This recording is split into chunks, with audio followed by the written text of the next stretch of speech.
Hello दोस्तों, आज के इस नए वीडियो में आपका स्वागत है। तो हम जो भोजपुरी सॉन्ग का जो है फिल्म प्रोजेक्ट नो आज टेक लेकर आए हैं, जो बहुत ट्रेंडिंग सॉन्ग है, जो आप लोग टाइटल और थंबनेल और इंट्रो में सुना दिए हैं। तो सॉन्ग का नेम जो है पता चल गया होगा दोस्तों। तो बेसकिंग के स्टाइल में रिमिक्स किए हैं दोस्तों, बहुत ही बेस बहुत ही हार्ड रिमिक्स किए हैं दोस्तों। इसको ढोल की पैटर्न और काफ़ी सारा जो है ढोल की जो बहुत ज़बरदस्त लगाए हैं दोस्तों। तो आप लोग प्लीज़ ईयरफोन लगा के ज़रूर सुनिएगा और कमेंट में ज़रूर बताइएगा दोस्तों कैसा है कैसा नहीं। और चलिए आप लोग को सुना देते हैं। जो भाई लोग नए जुड़ेंगे प्लीज़ चैनल को सब्सक्राइब कर लीजिएगा। तो आइए आप लोग को सुना देते हैं और कमेंट में हमें ज़रूर बताइएगा दोस्तों कि कैसा है कैसा नहीं, और वीडियो में पासवर्ड मिल जाएगा।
सोनू म्यूजिक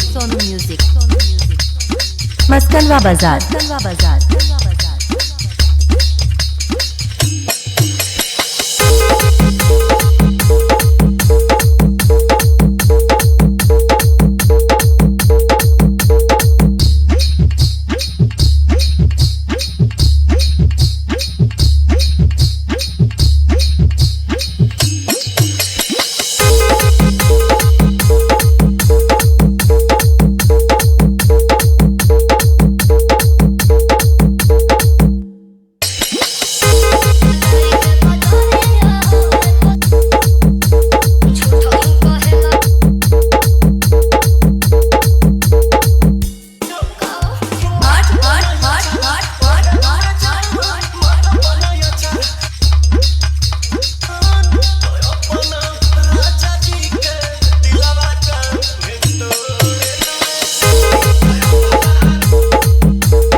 सोनू म्यूजिक मस्कनवा बाजार।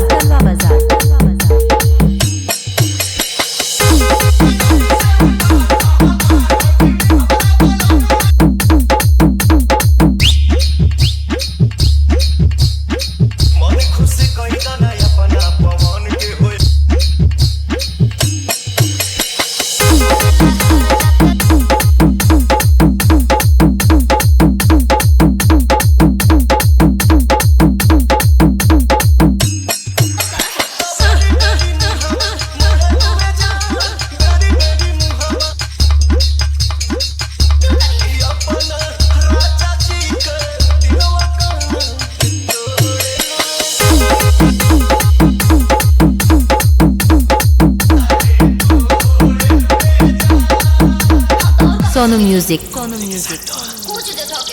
मस्कनवा बाजार।